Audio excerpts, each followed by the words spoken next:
Šleivaitė.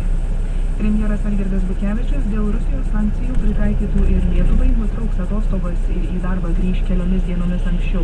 Premjero atstovė Evelina Butkutė-Lazdauskienė sako, kad Butkevičius į darbą grįš ateinantį trečiadienį. Tądien jis susitiks su Seimo pirmininkė Loreta Graužinienė ir aptars padėtį dėl Rusijos sankcijų. Premjero atostogos turėjo baigtis rugpjūčio 15-ąją. Atostogas dėl susidariusios padėties vakar nutraukė ir Latvijos premjerė, kuri šiandien surengė ministrų susitikimą su ūkininkų ir verslo atstovais. Iš pasienio su Rusija sugrąžinti 6 lietuvių vilkikai su maisto produktais. Valstybinės maisto ir veterinarijos tarnybos vadovas Jonas Milius sako, jog nepavyko susitarti su Rusija, kad kroviniai, kurie išvyko dar prieš paskelbtą embargą, būtų įsileisti.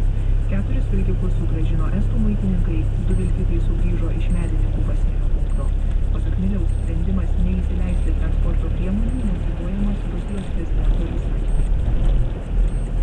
Ukrainos premjeras pranešė, kad Kijevas ketina įvesti sankcijas Rusijos kompanijoms ir piliečiams, kuriuos kaltina separatistų rytų Ukrainoje rėmimu. Pasak Arsenijaus Jaceniuko, sąraše yra 60 kompanijos ir 172 Rusijos ir kitų šalių piliečiai. Daugiau detalių apie sankcijas kol kas neatskleidžiama. Ukrainos parlamentas dar turi priimti tai įteisinantį įstatymą. Jungtinių valstijų lėktuvai surengė bombardijas oro atakas prieš grupuotę Islamo valstybė Irake. Apie tai praneša Pentagonas. Jungtinių valstijų prezidentas Barackas Obama kiek anksčiau paskelbė gavęs leidimą rengti ribotos apimties smūgius iš oro Irake. Prieš kelias dienas sunykio ekstremistų grupuotė Islamo valstybė